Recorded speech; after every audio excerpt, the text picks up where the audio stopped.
Hello. Hello. It's us. Yeah, so it's the new year. Hey, New Year. Look. New year, new glasses. New glasses. Not new glasses. Not new. Is that leaf going to be in the way of the camera? Oh, we'll find out. Okay, cool. It's ambiance. If not, I'm in nature. Woo! Anywho, how was your New Year's? New Year's was fun. We celebrated at home. We had snacks and grape juice, and Opie tried staying up as late as she could, which meant like by 9 o'clock we were just like all frazzled with needing bed. So she went down real easy. It was so funny. So Emma had her boyfriend over and was like, "We'll come down at midnight for midnight, whatever, right?" So like, me and Cheryl watched Stranger Things, and then we watched the last hour of like the Rockin' Eve or whatever. Yeah. And so it's like 15 minutes or whatever till the ball drops. So I messaged Emma. I was like, "Are you coming down?" She didn't answer. I messaged her boyfriend. I was like, "You guys coming down?" Didn't answer. So I was like, "Whatever. Like, I'm not gonna go up there and fucking be like, are you gonna do?" I just let it go. Ball drops after midnight. Like 30 minutes go by, and I messaged her boyfriend. I'm like, "Okay, time to go home," because I told him like he could stay, but I was taking him home. That's my rule, is that he doesn't spend the night. Didn't answer. And I was like, so I went upstairs and I like knocked on her door. And I'm like, "We gotta go." And he's like, "Oh yeah, I'll be right there." She comes out, and then Emma's like, "Why didn't you wake us up for the ball drop?" I was like, "You're the one that said you would be down there. That's not my job." Yeah, so that was funny. Yeah. Wyatt also did not make it. He like fell asleep like maybe a half an hour before. Oh. Yeah, he was so close. Well, see, Opie doesn't stay up that late, like, ever. Like, in the time she has been up, like, through the night, it was, like, for us going to... It's butterscotch. I noticed something. Yeah. Okay. I mean, you had that, and it didn't click until just now. But, okay, cool. But, like, when we went to North Carolina, we left in the middle of the night, and she stayed, like, we woke her up to get her in the car and everything, and then she stayed up for as long as she could, kind of a thing. So, like, she was up late that way, but her latest is, like, 9. It's so funny. Bedtime. It's so funny to me. I said this to the girls last year. It's so funny to me, like, seeing Wyatt, because, like, as I'm sure you've seen with Opie, but like they get to a point where like they're napping all the time and they don't nap at all, and then they go back. Like, from my experience, when they start school is when they go back to like being tired after school and like meh, and then they go. So he's been going back to napping when he gets out of school, which means he stays up later after he naps. That's fair. But the girls have always been like, since middle school, I've always been like, stay up all night as late as they can and then be super tired in the morning for school and then do the whole thing over again. Like, I've rarely seen them nap during the day. But like, Emma has trained her brain so much that 8 o'clock, she's like dead. So like, even on like weekends, like when she'll go, every now and then she'll go to like the skate place or whatever with her boyfriend, and it doesn't open until 7. And so like 8:30, she'll be like, "Can you come get me?" And then like pass out when she gets home. Like, it's so funny to see it in her, of like, her brain is her internal clock is like, it doesn't matter what she's doing, it doesn't matter if she slept all day, 8 o'clock, like she's going down. Yeah, it's funny. No, Opie is fighting sleep. She doesn't like to go to sleep. And then like she's up and that's cracking on.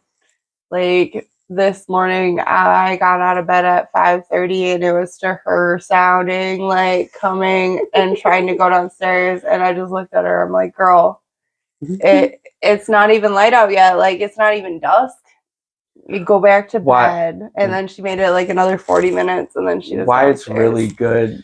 I don't know if that'll stay, but why it's been really good that if like I tell him that, Mhm. especially like when it's raining outside and it's darker for longer, Mhm. and I'll be like, "Nah, it's still dark outside. We still got to go back to sleep." He'll generally be pretty good at least like staying still. Yeah. Like at least like Yeah. going back and whatever. But like the moment he sees light, he's Yeah. like, "Get up! It's light. We gotta get up." Opie's go, go, go. And she's like that. Like after school, she's tired, but it doesn't slow her down. Not a wink. And then it's like that girl is high energy all the time. But I was that way, and like Yeah. a lot of my family was that way, so I get it. Wyatt won't like he does not like being forced to go to sleep. Yeah.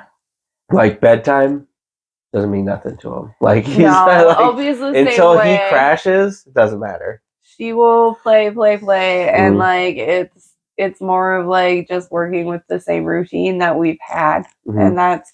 But it's still like no, I'm playing, and I'm just like, girl, no, you can choose to go upstairs and do your cares, or you can choose to go to bed. But I'm going to bed. It's not even that, because like she knows we stay up, and we only stay up till like, and lately it's been like 9 o'clock. I'm freaking going to bed so big early. adults. No, I don't like it. I was so mad because like Thursday nights, I watch 911 and 911 Nashville now, and then Grey's Anatomy. Grey's Anatomy is on at 9, and like this whole season, I've missed at least the last 15, 20 minutes because I've dozed off. That's actually why me and Cheryl stopped watching 911. We watched 911 like religiously every week for a while, at least, especially the original like season. Yeah. The original one. That one's all still the time on. until like we started like doing stuff in between. Like we had to go do this, or like we would fall asleep, or one of us would nap, or whatever. That it just got so far that it was like we got like 7 episodes to catch up on. I just really just don't feel like saying No, it. see, my thing was I always had Hulu, so I never watched it on primetime television. I always watched it during the day, the next day when I had downtime, so I never missed anything. I could watch it anytime, and now I don't have internet, so we don't have Hulu or any streaming services right now. So the only time I can't watch it is on primetime television, and I missed it. I watched like the first 20 minutes of Grey's last night, and Kevin snoring and sound breathing put me to sleep right next to him. Did you set an alarm? No. I did not.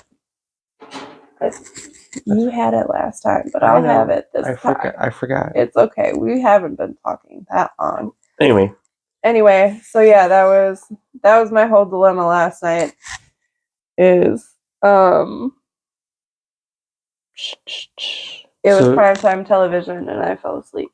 So I know that like me and you have talked about like briefly about things that like we've done or do for the new year. Yeah. But like, do you have anything that like you're looking forward towards or want or like manifesting for this year specifically? It's kind of funny because I've been like, I'm trying to get better at journaling, and we've talked about that. TikTok's been very advocate about throwing bullet journaling and different trackers into my For You page. So I totally did up a bunch of trackers for myself for this year, and that was really cool. And it actually goes over a couple different things. So there's a like Saveopoly board. And every Monday I'll roll a dice, and then I'll save whatever money number I land on. So I can save for 52 weeks and see whatever I saved to. And then I have a reading bingo to get me like reading different things. I put different books on there that I can cross off and read. I have a book for you. Ooh, yay, give it. I also bought 3 new audibles and two new physical books. one new physical book since the beginning of the year. Ooh, I want to ask you a question about books. Okay. Well, Do you? No, yeah. go ahead. Go ahead. No. I'll remember. Go Keep ahead. going. Do you prefer Right, I'll remember. paperback or hardcover books? As long as it's a physical copy, that's fine. Like it's a real struggle for me to sit on my phone and read my Kindle. I like it when I was donating and like being out in the world, but sitting at home and reading on my phone, it's not what I want Opie to be seeing, because all she's seeing is me sitting on my phone. Yeah. Like, she's just seeing the phone. She's not understanding that I'm reading a book. And, like, so for me to have a physical copy, I try and have a physical copy now. Like, it's always been my go-to. That, and I prefer to personally buy my books because I underline and I book note and write and try to make sense in my books. I like depending on the book. I like how hardcover books feel. I always like. I don't know. I like hardcover. It's probably a textile thing, but like paper, they feel. I don't know. A hardcover just feels more secure. Like I love the fact that I can sit with a paperback book and like dive into it and like maneuver it and position it how it feels comfortable for me to read. Like, that's my jive. So I have a reading bingo, and then I have a reading log so I can like track for the year how much I'm actually reading to kind of keep me motivated and like on it. I also have one for crocheting and my projects to see how many I worked through this year, like how many days it took me to do each project, kind of a thing.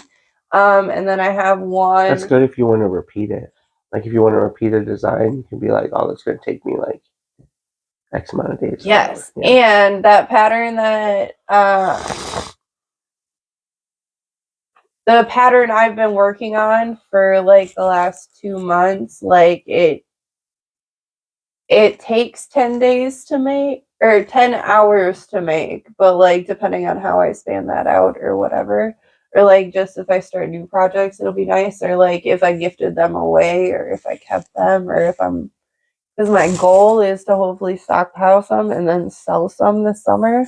So you can sell fucking Cheryl's too, because they're just taking up space in my fucking. Dude, she could come with me. We could get a tent together. It'd be so much fun.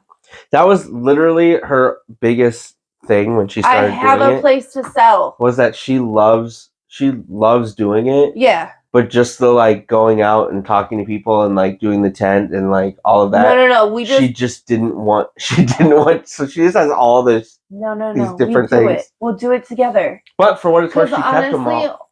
Only one of us has to sit in the tent at a time, and then the other one gets to go around the spiritual wellness and take care of their everything. And it's awesome. It's good vibes all day. It's fun. She kept all of her designs, like her personal patterns. Yeah. And wrote them all down. Nice. So she has like, there's like, she took parts of it from other, she literally didn't pay for anybody's pattern.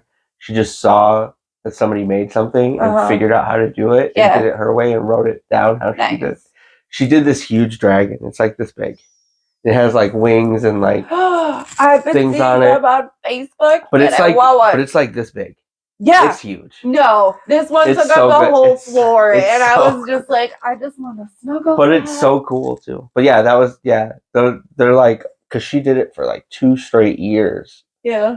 And like never sold any of them. So I have like 2 huge buckets of things that she hasn't. So that'd be cool. She would really like that. We could work on that for this summer, because that would give me more motivation if I had someone to sell with. Also, but so that's a tracker. And then I have connection trackers for Opie and myself, and then Kevin and myself, to be more intentional with them and how I'm connecting with them. So just like time, like. Yeah, so it's like measured time-wise, but each like set of time has like a different menu of things. Like for Kevin's, it's like date night or like quality time together, intentional kindness or acts of kindness, deep conversation. He told me I had to put dumpster fire, just to have a specific. I was being hopeful and not going to document those. He said I probably should. I think it's and important. Need one, and Yeah. I'm like, yeah, it's probably important to bring that awareness. Yeah. I don't want to, but I'm going to. To at least be able to recognize that, like, oh, this happened. And like how often it's happening and if it's a problem. So I get it. And then like OBs is like 15 minutes dedicated time, like with her, like not with my phone or with other things. It's just me and her doing something. And like 30 minutes is like there's a couple options, like going for a walk or like doing a craft project together, like different ideas I can give myself so I can look at it and be like, I have a list of things. Now I just need to pick one and set a timer. And then like family time, going out hiking, going to our favorite like ice cream shop or like the roller rink because we're really into that right now. And I fucking love that. We're going to the planetarium tomorrow for their Rocket Man show. That's cool. Yeah. That's exciting. And they have a astronomy club one time a month, so I'm kind of thinking about looking into that for myself just as like a me time thing, to gain better knowledge of things. Hello. What's up? I know, what's up?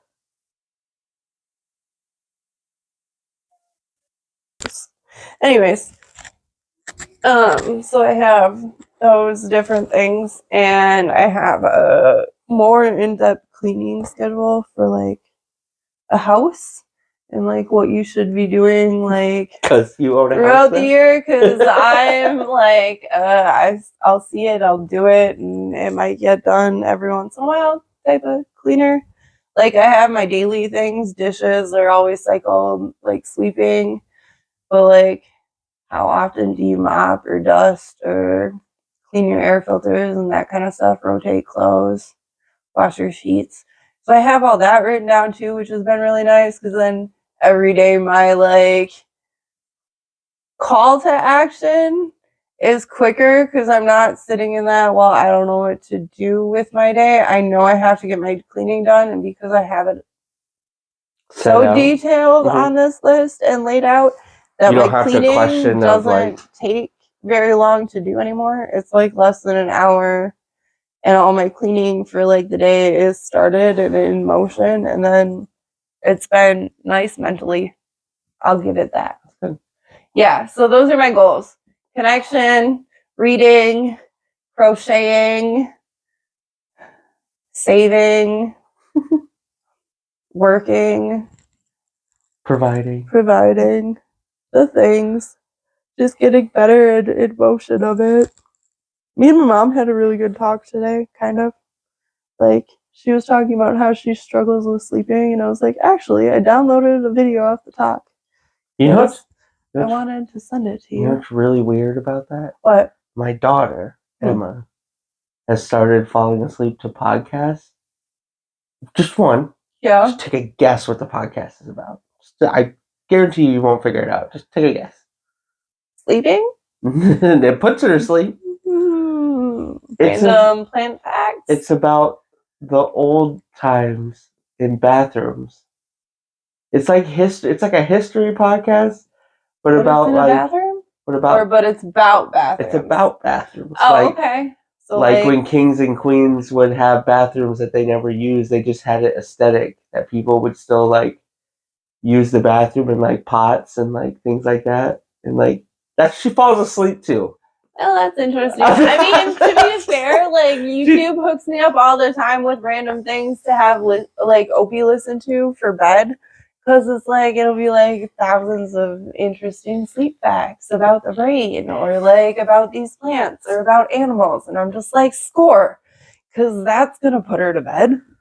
And if not, she's gonna learn some really cool knowledge. It was just so funny when she told me that. She's like, that is really out there. Because she doesn't like podcasts. They're boring. Like, she doesn't even like regular movies. Like if it's not nonstop action, she cannot sit through a whole movie. She'll get bored so fucking quick. Yeah.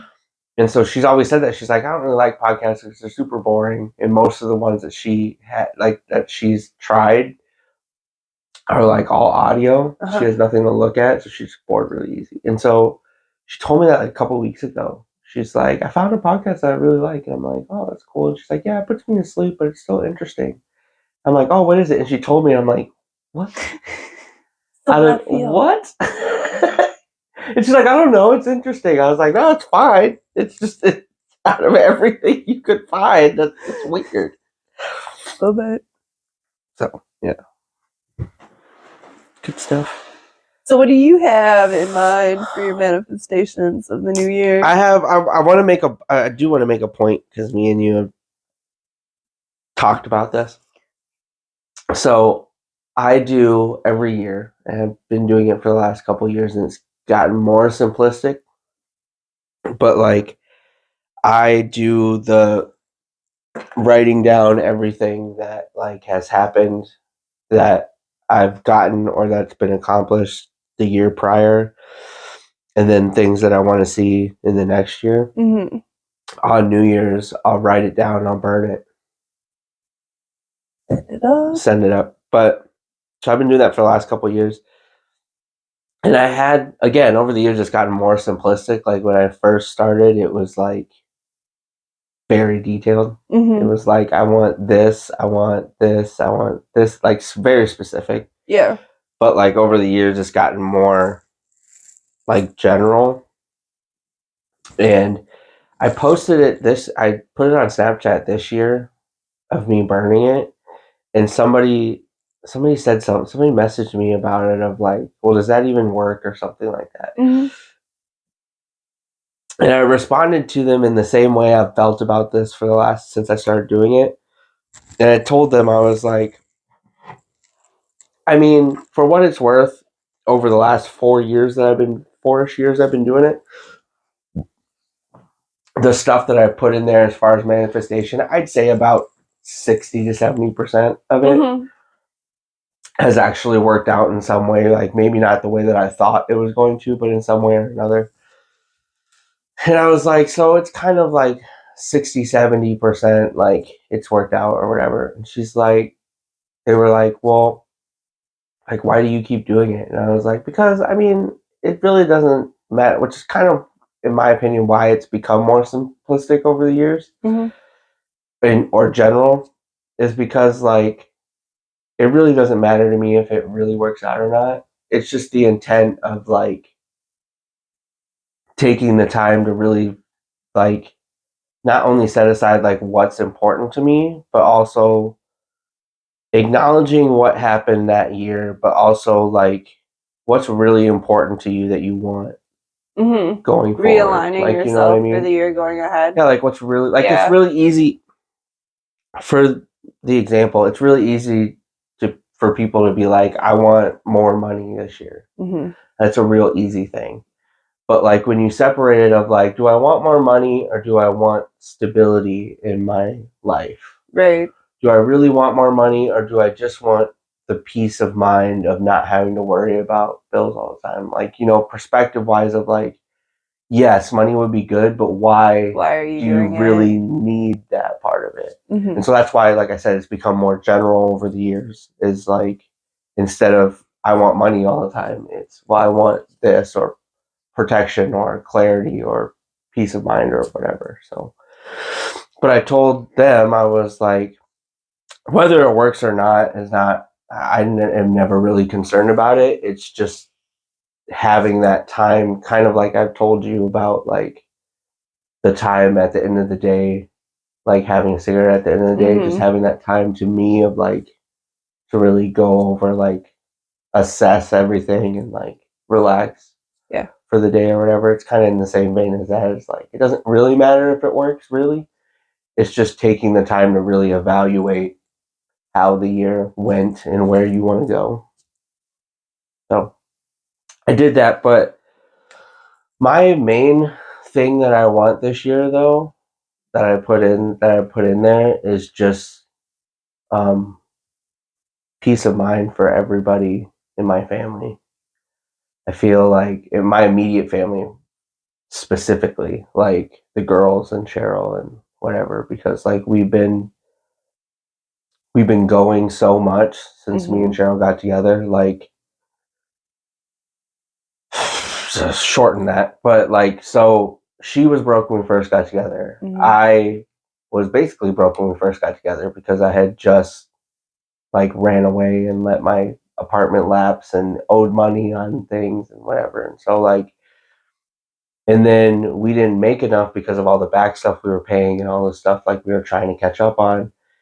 And so after we got married, we were kind of in this limbo of like, okay, we're caught up, but we're still like semi struggling, but not really. And then a lot of things have happened over the last this year specifically that have kind of like put us back. Not that we're broke, but kind of put us back into that like we got to start catching up again. Like we got to start like moving and making money and like doing stuff.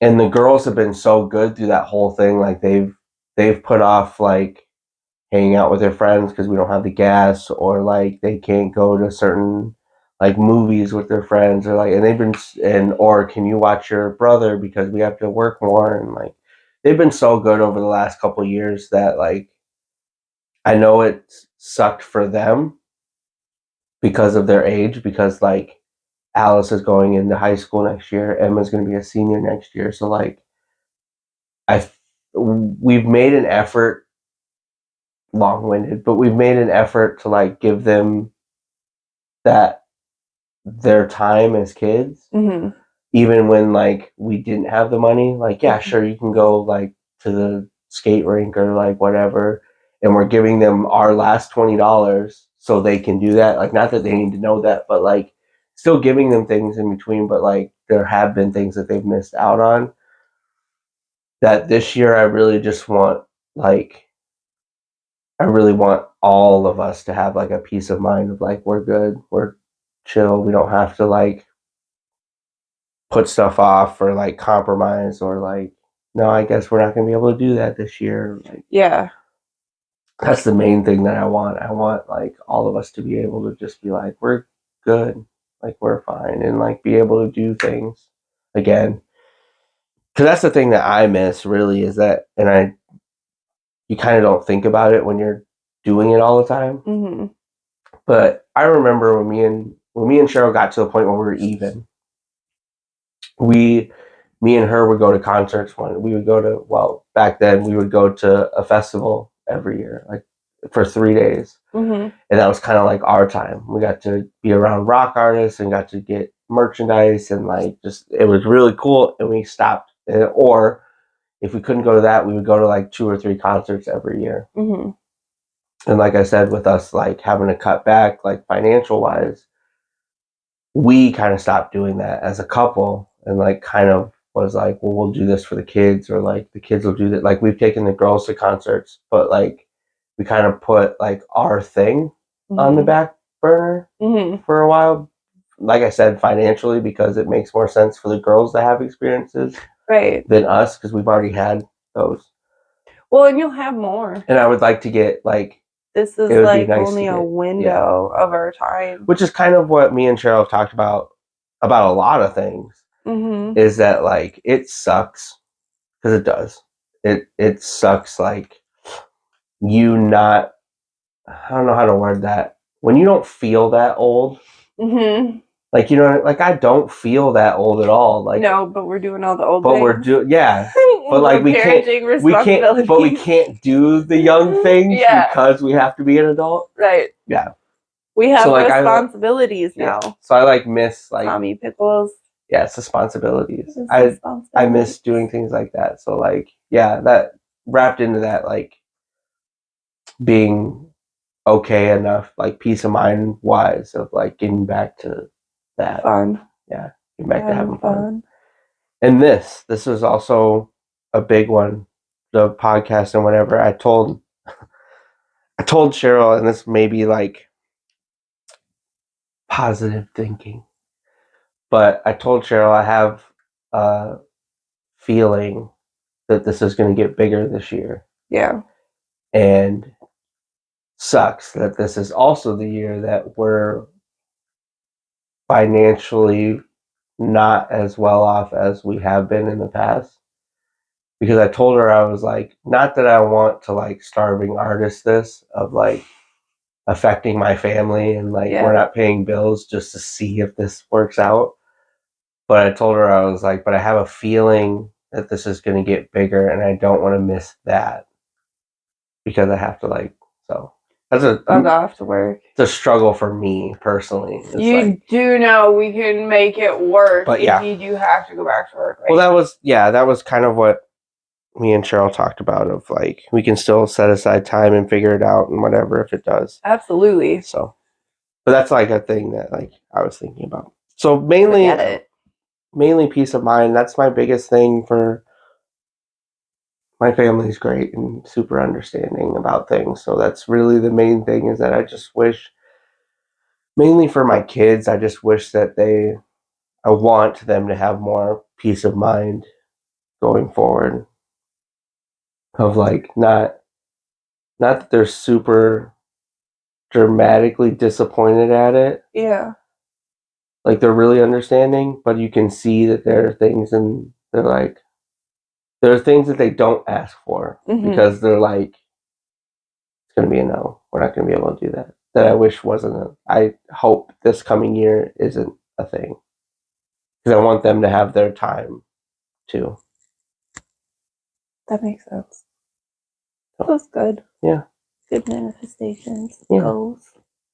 I think this would be cool. I've said this since I started doing it, but I would love to just do this all day. Like, it would be so fun and enjoy.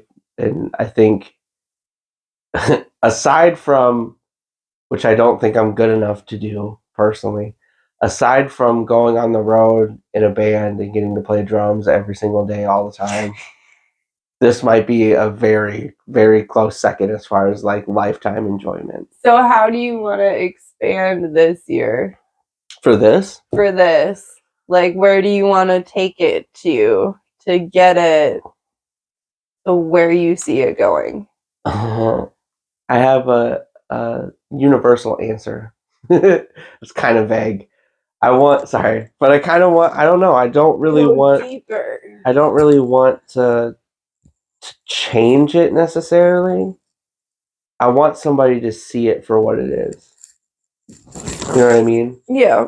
Like, there's so much it only takes one.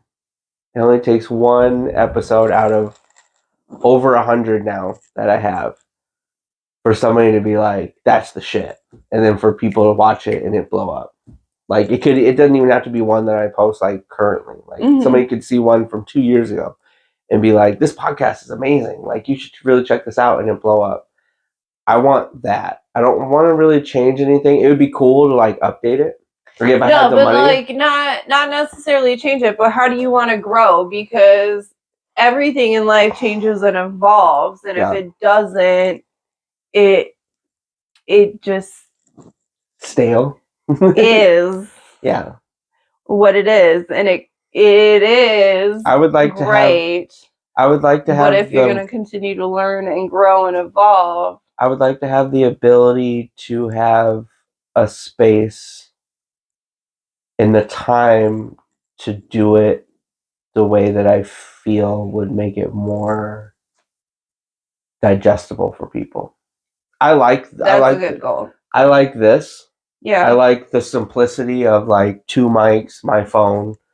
I like the simplicity of it a lot. I like that it's a lot easier to kind of bring it places and whatever.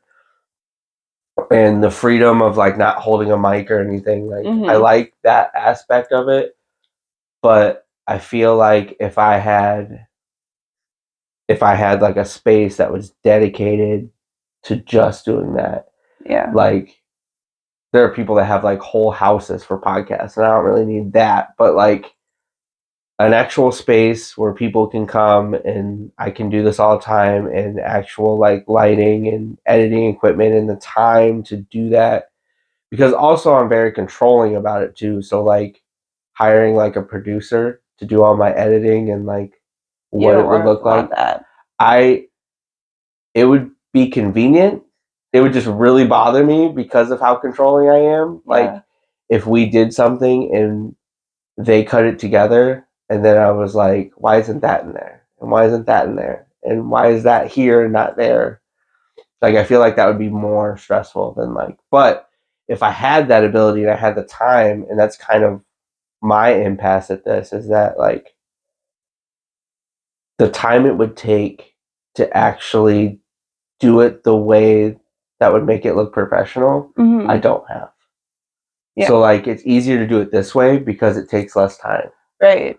Whereas like if I had 4 different cameras doing the same video with different angles and having to cut those into one, that takes more time than I have to do. Right. So like little things like that, like I would want to expand that way, but and have more people. I mean, that's kind of not that I don't enjoy like talking to you or Cheryl or like my dad or whatever, but like having more people that are willing. I think that that's also a hard part, more willing to have conversations. Okay, what kind of conversations would you be open to having? Like, I know you say you're open to everything, but like you having the podcast, wouldn't you want to be looking into different varieties of people and avenues, like in your community space or whatever, to like venture into and be like, hey, what are you guys about? Or like, can we get on this topic? It would have to be, and that's and that's kind of my impasse, is that it would have to be, sounds pretentious. It would have to be a combined interest. Yeah. I love talking to people about anything. I'm kind of chameleon that way, where I know enough that I could hold conversations with pretty much anything, any topic. Unless you're like a physicist, then I'm not going to be. I'll sit and listen to you talk, but I'm not going to be able to contribute shit. But like, but also, I would like to have more people that are willing to in-depthly talk and not surface talk. That's the part that interests me. And there's, unfortunately, with the people that I know and have talked to, there aren't a lot of people that are willing to go down that road, because either they don't want to be vulnerable, or they have an image, or they have a job that they're trying to like keep up with the Joneses. Yeah, pretty much. But that would be fun. Like, I know that this is kind of like the staple of like podcasts, but like one of the things that I really think is cool about like Joe Rogan and the way that he's done his podcast is that it's all over the place. Yeah. Like it's comedians, it's physicists, it's like everything, and he is able to like have those conversations. But also with the market that it is right now, with how saturated podcasts are, unless you're that established, 3-hour podcasts don't last. They don't. Like, I have one right now that I posted today that's 2.5. People should really watch, because there's a lot. No, I know I should say that because it's my own podcast, but there's a lot of stuff that me and Cheryl talk in there that people need to hear, and that is beneficial, and that is really stuff that people don't talk about. Yeah. But it's 2.5 hours. So like I would say the 2 podcasts we post before that are 1 hour and 20 minutes. We got 50 views. I'd say probably about half that are going to see the one that I just posted because of how long it is. So like that also plays into it. Yeah, because my theory, this is just me personally, my theory that I've said before, is that I love 3-hour plus podcasts. Right. Because because most people can keep up a facade for 1 hour. It's really easy to do. We do it all the time. Yeah. But you get somebody and sit down with them for 3 hours, it's very hard to keep up that facade for 3 hours straight. And so like you really get inside of people's brains. You really see what people really think or really feel, or like their real intelligence isn't the word, but like how they really, their cadence. Yeah.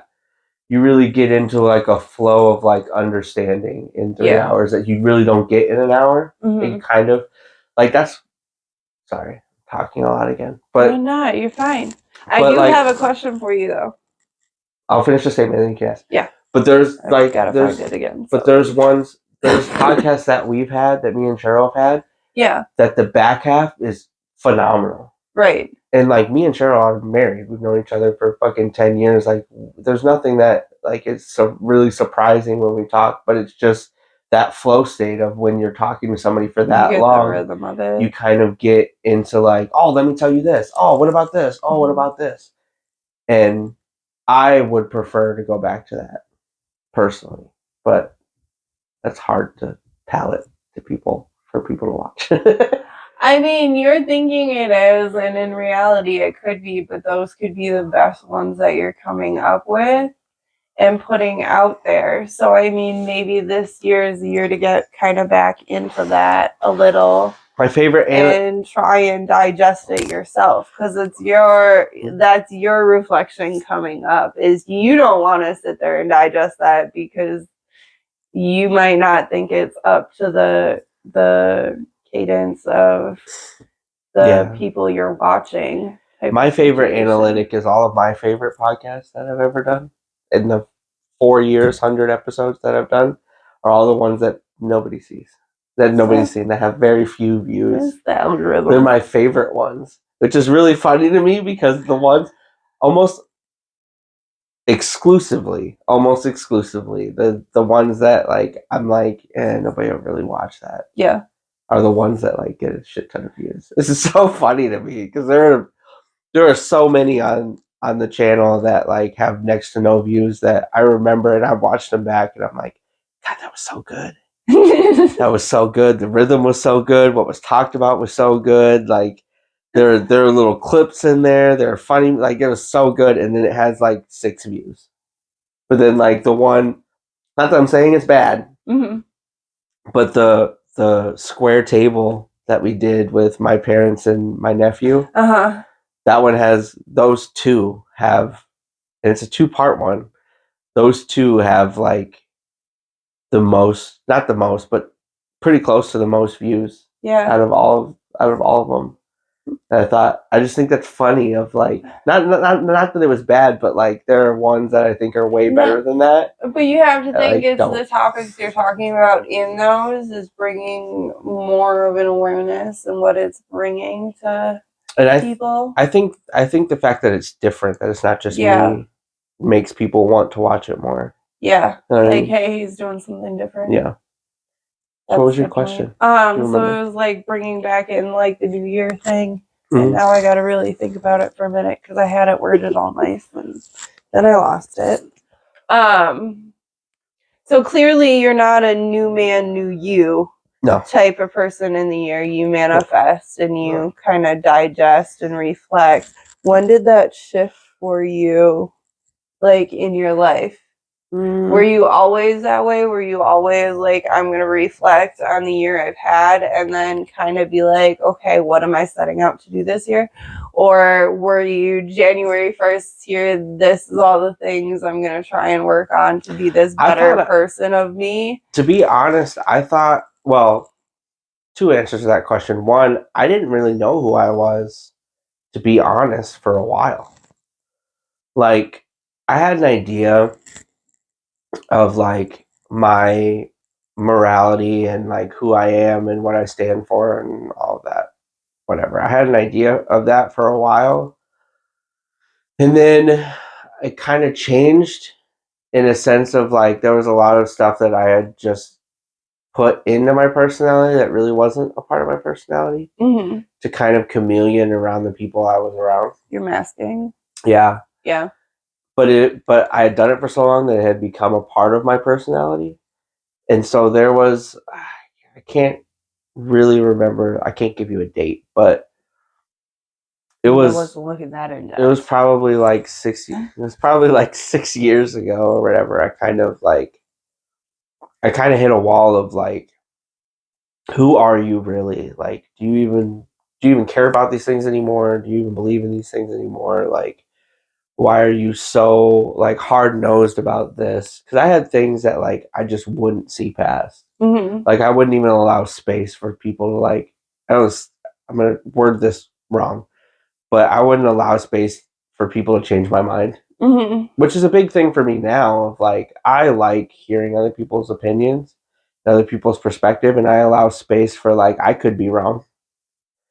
And so anyway, so like that flipped for me of like I realized that I was like pushing a lot of things that I probably could learn from and get better and be a better person on because I had this idea of like who I was. And so since that it I got more cemented. I'm going to reference Cheryl, and she means this in different ways, but Cheryl says all the time that I have an air about me that I'm the coolest person in the room. And I don't mean to be, because to be quite honest, I don't think I am. Like I even like I, it's weird for people that see it or like are around me, but like I don't think I'm the smartest person in the room. I don't think I'm the coolest person in the room. Doesn't matter what room I'm in. Yeah. Like I always feel like I'm like that person that's like, hi, like all the time. But like she says all the time that like I have this air about me that I like when I'm around people that I'm like this air of like I'm the coolest person in the room. But I think a lot of that is just because like I know who I am, and I'm very cemented and deep rooted in like what I believe and how I feel and like things like that. That I feel like it comes off that way. It carries the confidence. Yeah. You know who you are. And I never really understood it until, which is really funny. I never understood it until like 2 weeks ago. Yeah. Because Cheryl said it to me for years, and I never really understood what she meant because I always assumed, because I talk a lot, I always assumed that that's what she was talking about. And so, like, there would be times where she would say that, and so, like, I would, like, stop talking or, like, try to, like, be conscious of, like, you're talking a lot, so you should stop doing that. And I always thought that, like, that's what she was talking about until I saw somebody else do it in an interview. I was watching an interview and I saw somebody else. They were asked a question and they answered it a certain way, and the light bulb went off in my head. It was like 2 weeks ago. The light bulb went off in my head. I was like, "Oh, that's what she's talking about. I do that. Okay, I get that." So, like, yeah. But the new. Sorry, to answer your question, the New Year, New Me thing now. Because I've done so much work in who I am and what I believe and like what I stand for and stuff. It's never been like a New Year, New Me thing. It's just been let's put gasoline on some of these things that mean something to you.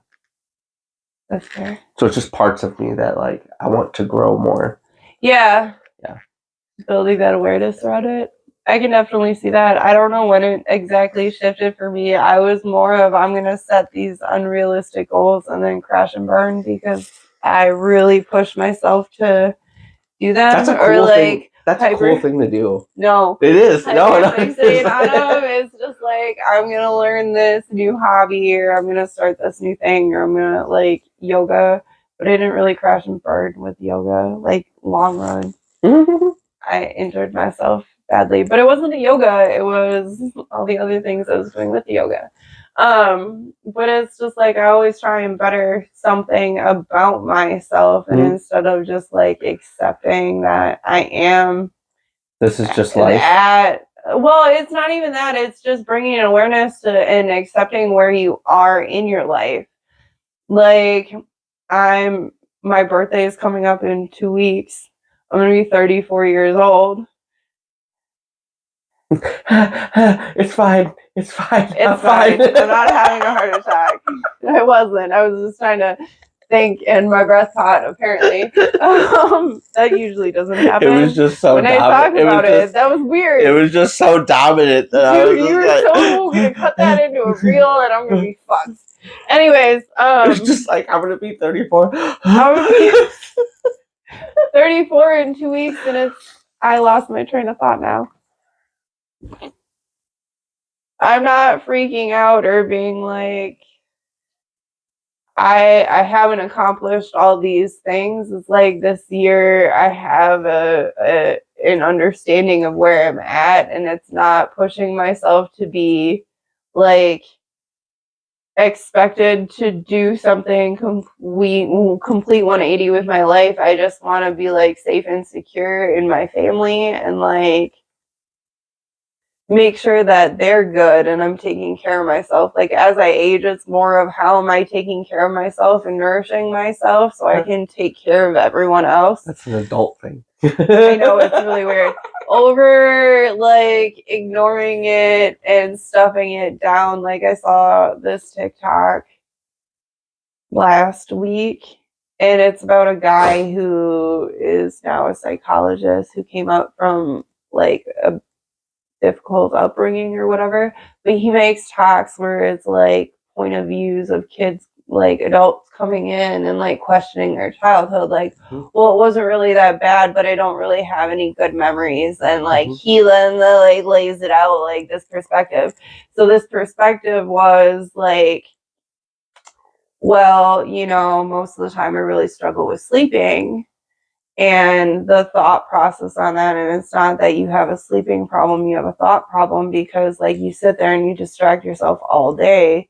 You've been taught since childhood like to distract yourself and to do these things and ignore your body, like in your nervous system, and then you finally shut everything down at night and it's quiet and your thoughts finally have time to roam and to have your attention. So of course they're going to keep you up all night, but you think it's a sleep problem.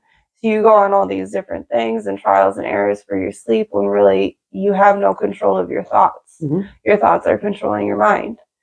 So it's like that perspective, and like just saying, okay, maybe in that moment, yeah, you know what? I don't take the time, like accepting like where you're at is, you know, that really resonates to a degree. What can I do to change that? Okay, if I have a thought problem, you know, you can go down the road of brain dumping throughout your day, making lists, keeping a notebook, like a sleep journal. So if you're waking up from dreams, you're documenting it. Like if you're trying to change habits, like, because I was bringing this up to my mom because my mom had troubles with sleeping and she's had it her whole life.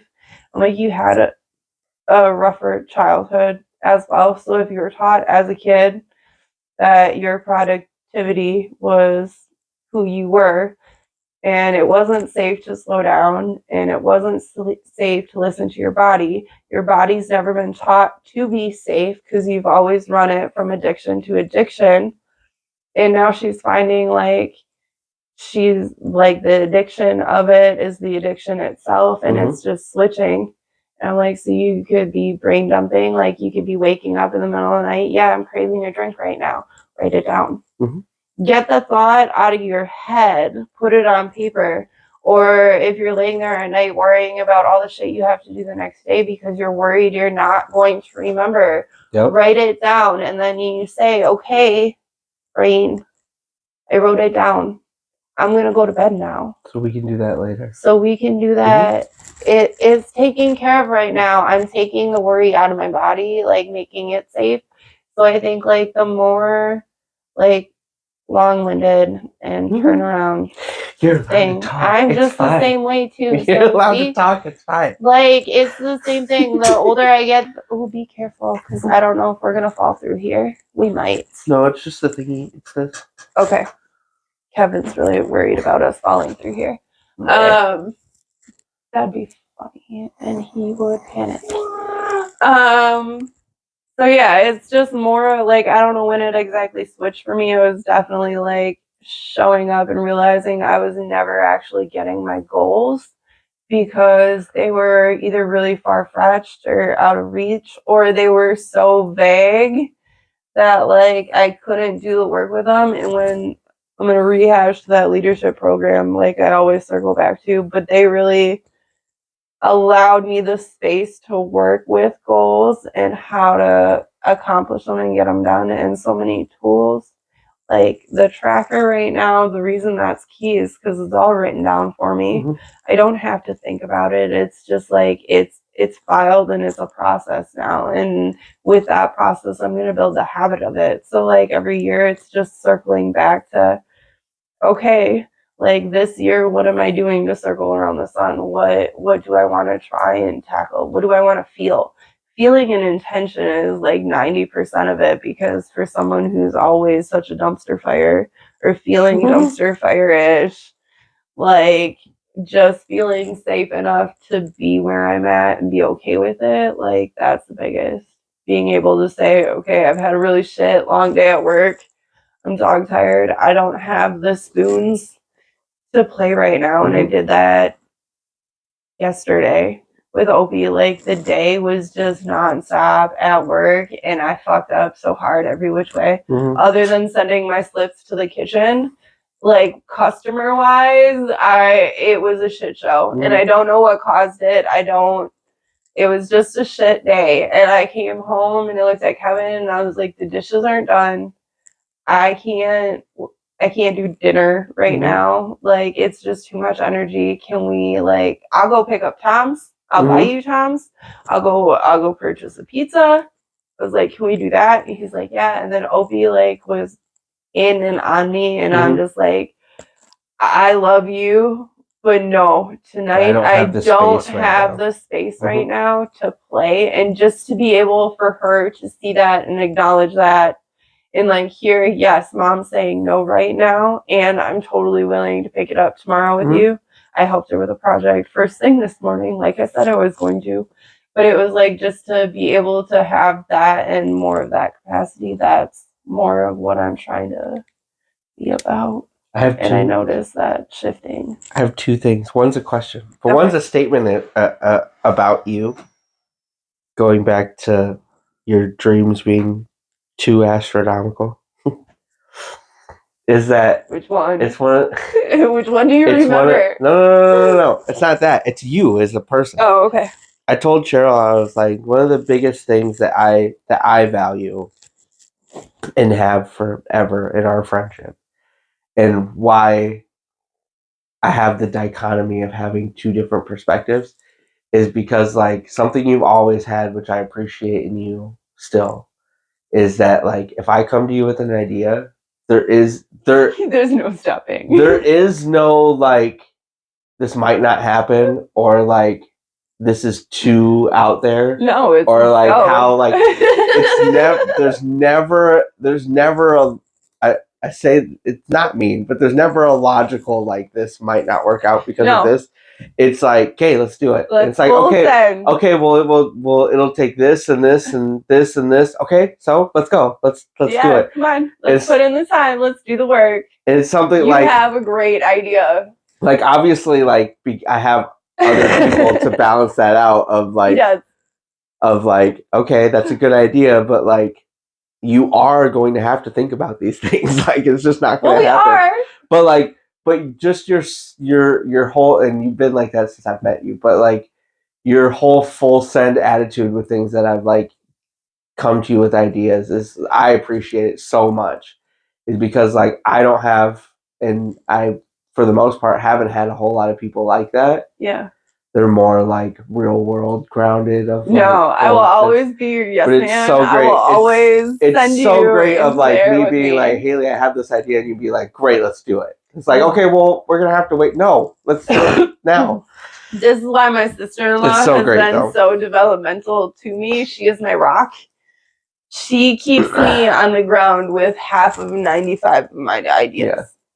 Because I am always okay, this is really cool, we can get it done, and I know we could do it. And I'm way up by Saturn and Mars, and then I tell her, and she's like, yeah, no, Haley. But it's it's really cool. For one, I appreciate that about you, and I feel like everybody needs somebody like that, because it is very beneficial, and I love that about you. I always have. But my question to you is, with that, is it difficult, because when you're younger, to have that mentality is a lot easier, because you can do you know what I mean? Yeah. All these different, if you have a thought of I don't know, I'm going to start a band.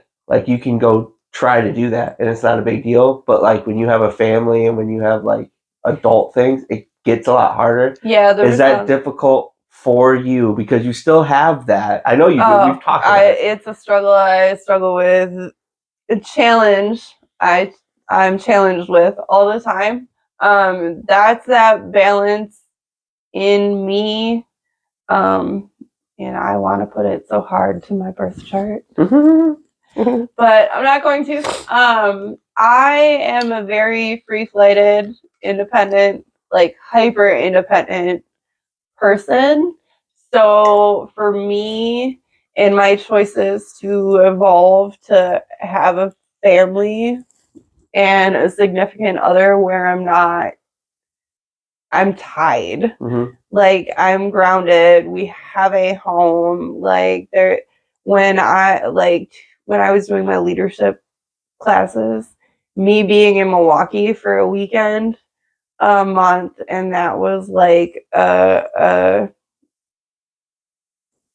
different courses. And then like it was 3 different course weekends that I was down there, and then it was 90 days where I had like to dedicate time in my day to do the work of this program, right? So it's like trying to balance that and not have the guilt of I'm taking away from my family to do these things. That's really hard for me because I feel really selfish doing it. It's like I learned Opie was born, and in the 2 years of being home with her, I decided to go to barber school. And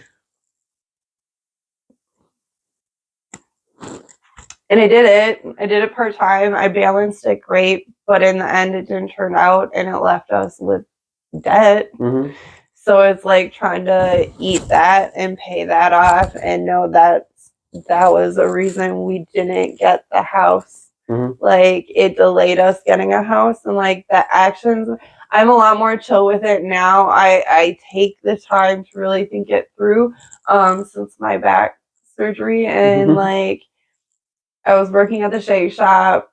I evolved into doing the Herbalife and selling products. And then on top of that, I got instructor certified to like do pound and cardio, drumming, and doing all that plus managing mom life and family life. Like I worked my body so hard it broke. So since then, it's just because you also weren't listening to your body. Because I also wasn't listening to my body. I was just like pushing myself to go further. Like I was losing weight. I was trying to grow a business. I was working. I was momming. I was wifing. A lot of hats, and it was very overwhelming. And like since I shifted, like I've been dreaming about beekeeping. So I read up on that, and I was going to pull the trigger on that, but then I was just like, no, like my priority and just my awareness around it, like that's shifted quite a bit. And it's not just me anymore. It's like, how does that affect my kids being gone all the time? That's more what I worry about than, because even now, like, and I have time with her, but just noticing from her going to school for 3 hours a day, like she's all play in the morning, but then she gets home, and if like we're doing the podcast, like she was just at the door and wanting a moment with me because she misses me and she wants that time. Or it's just like she'll get home from school and she'll play, and I'll be doing things like cleaning, getting ready for dinner, and then it's dinner, and then it's bedtime cares and bedtime. So then like we get to bedtime and she's like, well, Mom, I'm lonely. I want to snuggle. I want to do this. Like, I want your presence. And it's just like, okay, but now it's bedtime and you got to take care of yourself. So, like, that's more of like the connection. And I want to incorporate to kind of alleviate that. Like, build her up or fuel her with that connection so she's not pouring it or looking for it in other places, but also like begging or like I need to be on all the time. I need to get you to see me. I don't want that. So that was another thing. Like I'm hoping with the reading and the crocheting, more just not being like scrolling, because I have a problem with scrolling. I do. It's bad. It's just bad as a vape, but it's just like most people that have attention issues. They do. It's true. But like at least with my book, she's seeing me reading, and then I'm still present to my situation. Like Yeah. I can do tea party with her and read my book and still interact with her and play. And like she's like, oh, I want to have a tea party. Okay, can mom bring her book? Yeah. Mom can sit on the floor and order tea and read her book. I can imaginary play. I'm finding like I'm leaning into it. I'm trying to, I'm good at but it. like the balance of it, it's very hard for me to be as wildish as I am and out there And with my grounded at the same time. ideas and grounding in it too, because it's just like I'm learning how to focus it more to like push through and to get me there, so it's more likely to happen. Like than I am with just like this is really dope and I'm gonna hyper fixate and spend all the money on it and then find out I didn't really want it or it's not vibing or working. Thing is over and it's now not I don't have aligning. money. And now I've wasted time. I've probably put myself in debt and it's no longer worth it. Like our biggest accomplishment came from us getting this house this last year, and that was like me redirecting myself back to. How was you hyper focusing on that instead of everything else? Right. It was just like I am so sick of reliving this loop of I need a bigger space. I need like we're not growing or able to do what we need to do as a family because we're in such a tiny space, and I just keep doing everything else. Like that's not how we're gonna get it. I have one last question, and we're gonna end on this. And if you have any questions, you can ask me. Okay. But over the years, obviously, not you have changed necessarily, but over time, like your perspective and who you are, and like you kind of finding who, like the cementing of who you are has changed.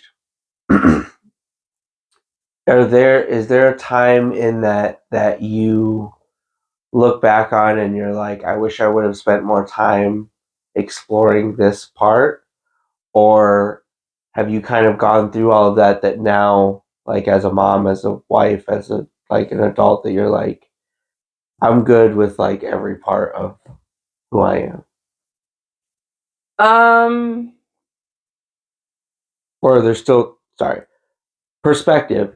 There are people that perspective of the question I'm asking.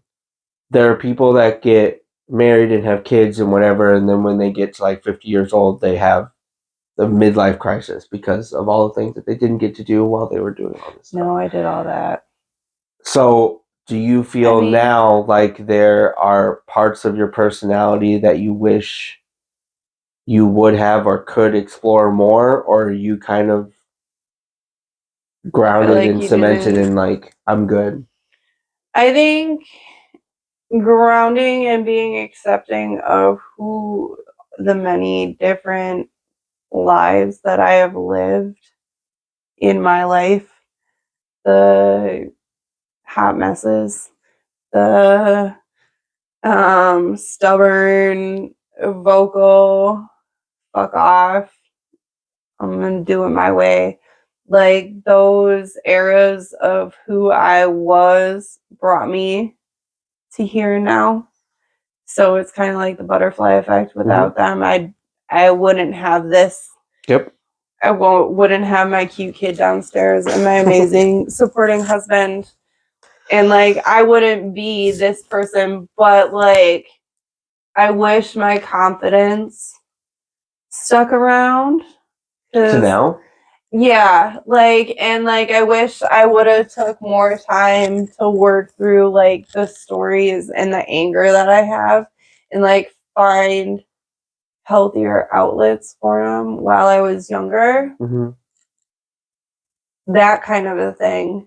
Like where I used cigarettes and weed and alcohol to kind of manage my emotions. I wish I would have learned that at a younger age, but I also know that me learning it now is probably more beneficial to me than me learning it back then. Yeah. I don't think I think my life is enough of a midlife crisis always. And I think a lot of millennials feel that, to where we're not going to have midlife crises like they are. I think we're going to have awakenings. Yeah. And we're working on those awakenings. And eventually it's just going to be, we're either going to be in that bliss of living the moment and the presentness of our life, or we're gonna be in the shade of, in the shadows, kind of a situation. And I guess that's humanity and civilization through times. But I definitely feel like I wanted to travel so hard, and I still do in some way, but I'm finding like you can travel in other ways. Like, you're not getting the in life experience, but you can see perspectives throughout time and history. All over, you can find different things, and especially I love to read. So, I mean, like, just building different, having different goals and keep going and evolving. I guess that's. I like that there's. I appreciate and like that there's. Uprising's not the word I want to use, but that's the one I'm going to use though. But that there's an uprising in millennials and of that era of like us being parents and adults Mm-hmm. and not conforming to the word grown up idea or what that looks like that our parents and grandparents had. Yeah.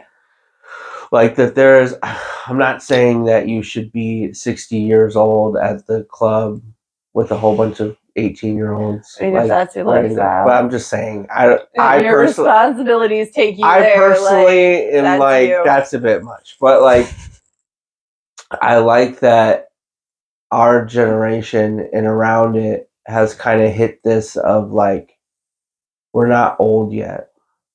So like we're still able to do these things. We're still able to be the biggest thing, and people are probably gonna laugh at me, but the biggest thing that like really encapsulates what I'm saying is when they did the When We Were Young tour or festival. Yeah. And they had all the pop punk bands, all of them, like ones that hadn't even toured in like years, had them all. Yeah. And like there were adults my age, which I'm not that old, but like 30-year-olds up and down of that, going there and like, it's a bad example, but like Jinko jeans and like, you know, like vests and like, and it wasn't like a ew, they're old and they're like, it, we really have embraced like this is us, and we don't need to look like an adult. We don't need to act like an adult. Like this is who I say. I say this all the time because I get, for some of the things that like I wear or like things like that, I get comments of like, you know, that like you're not however old, you know, that you're an adult, you know, that you're a parent or whatever, and I'm like, yeah, but this is who I am. Like it's not Right. It's not a front. It's not me. Like this is, I would wear this until like I grow out of it, and I haven't grown out of it yet. And so I like that. I like that our generation is kind of stuck in, like, that's something that's really encouraging for me. Is really stuck in that of like, we are who we are. Yeah. Because, and how I feel is because reference to pop punk, because we grew up on like punk music. Yeah. And like very like fuck your system, very like we are the misfits of society. Right. Like because we grew up on that for so long, I like that for the most part our generation hasn't conformed out of that. I like that too. I like that we're, and I'll speak for myself, but I've seen it in other people.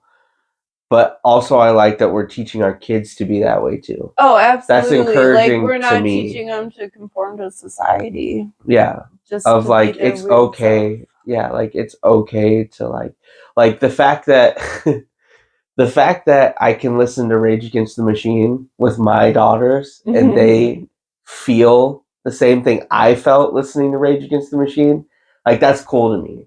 The fact that like and it's not just me. I'm not the only person doing it. Like there are tons of people in our generation as parents that are doing it. And I like that we're kind of passing the torch of like we got that fulfillment out of being seen in that space, and we're allowing it to pass through our children, and like you're allowed to feel this way too.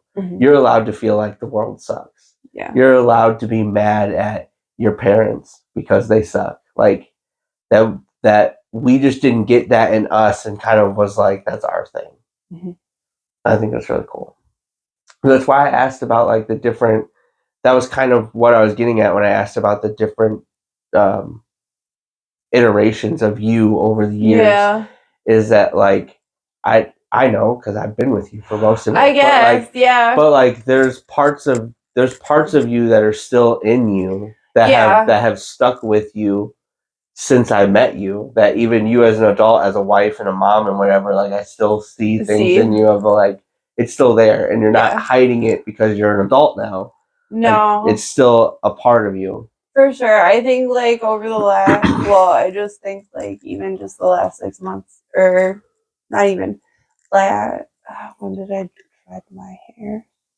When 2018, it was right before you got married. Yeah. I dreaded my hair. I was gonna say you did it like a month or so before my wedding. Yeah, I was freshly dreaded. But like when I started like, and through my sobriety, even just like growing back into the person I wanted to be, like when I was sober, or even before I was sober, it was very much like I don't give a fuck.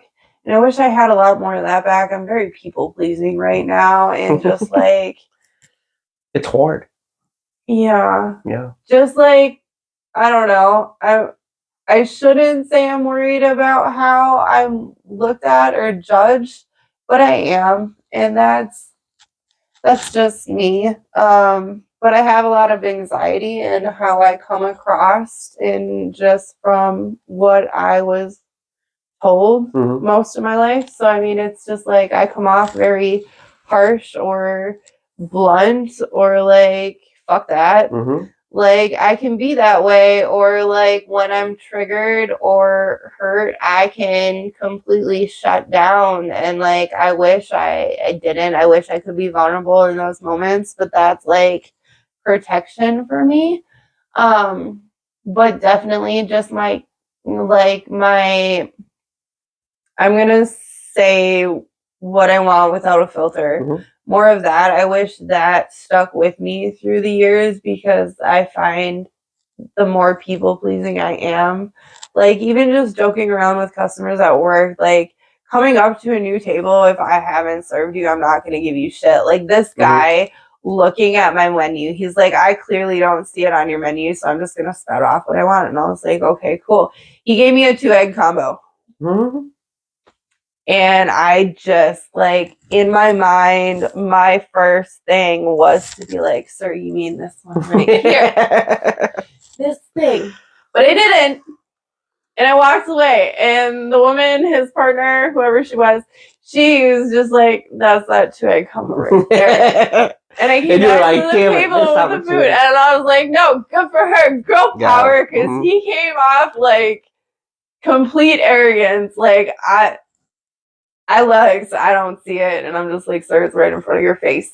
Like, and she schooled him on it, and I was like, yay, you girl. And I came back to the table to fill his coffee. He was like, we actually found that. And I was like, I was going to, but I was still testing out the waters, and I didn't feel safe enough. And he's like, you totally could have. And I was like, well, so it's like more of that. I'd probably get a better response at work, like, and letting go. Like, I was running around with my head cut off the other day when it was crazy busy, and one of our regulars, he was just like, look at you multitasking, because I'm carrying another table's order, I'm carrying a drink, I'm carrying a coffee pot, and I'm balancing 4 plates, and I'm doing all of this, and I'm walking past them, I'm dropping like the coffee and the drink, and then I'm at the table and I'm dropping all.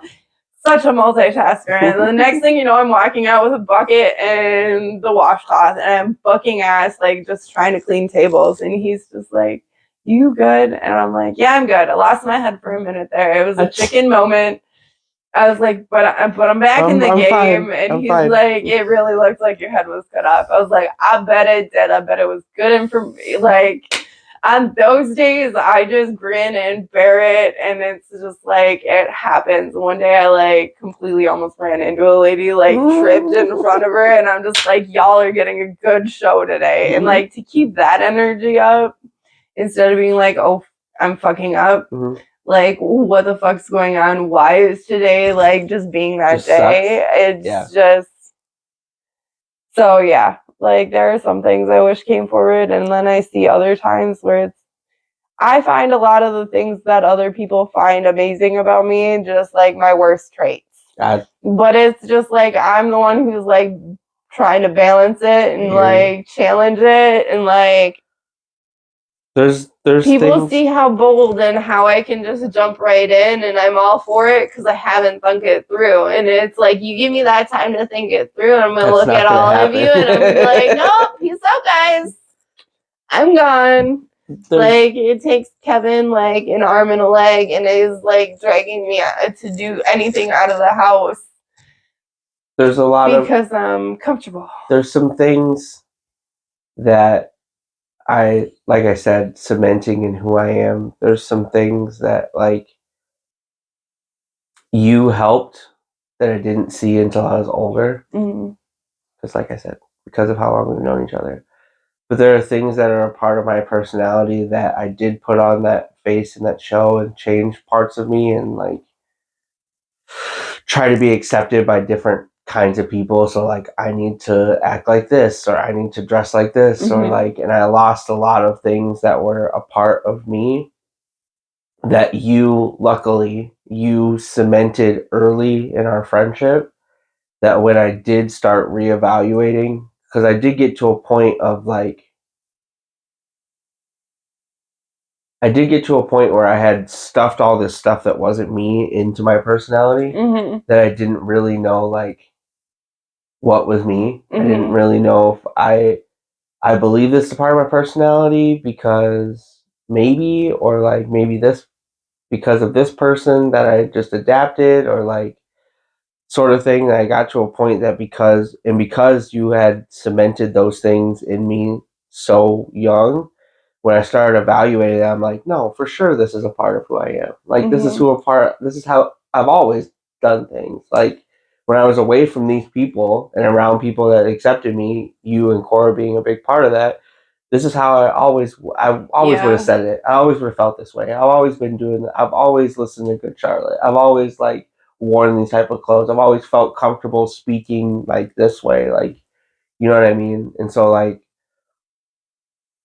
I in that as an adult, like I've gone back and forth on things that like I've been like, no, this is who you are.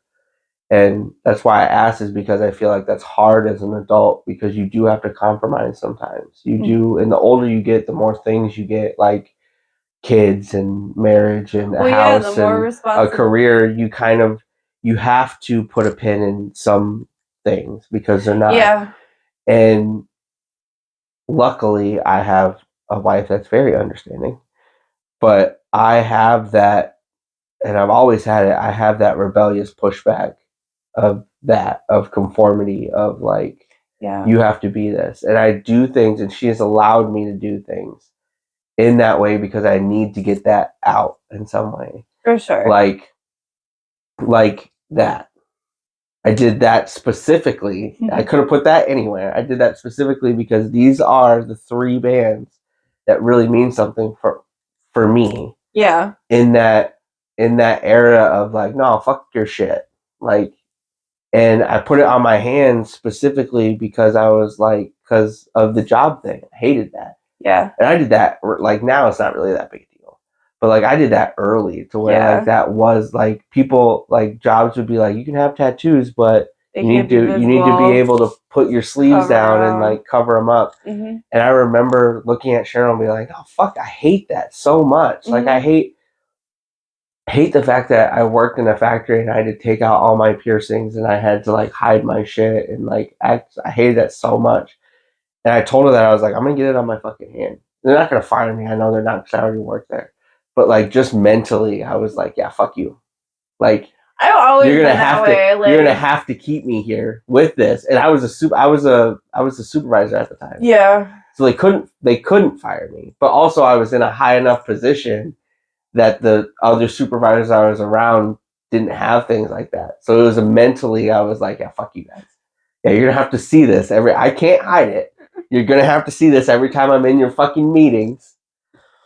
But like Poking bear. cultivating like cementing that like your personality traits and stuff and not like I don't hide stuff like that anymore. Yeah. Which is nice. That's my You're a lot more grounded than I am. Yeah. In that way, yes. Because I feel like you're more grounded in this than I am. Lies. I'm just saying. Oh my god. My image must be good then. At least it looks good. Right. Anyway. That's it. That's it. That's a wrap for today. Yeah, thanks for talking. Yay. Appreciate it. Appreciate you. We'll be back. I'll have different color hair. And you're gonna think of something to talk about next time. Okay, fine. I got 2 weeks. You got 2 weeks to figure it out. It's on you now. You need to contribute as a co-host. You know what? We're going places then. That's fine. I don't know where yet. But yeah, thanks for talking. I love you. I love you. Bye.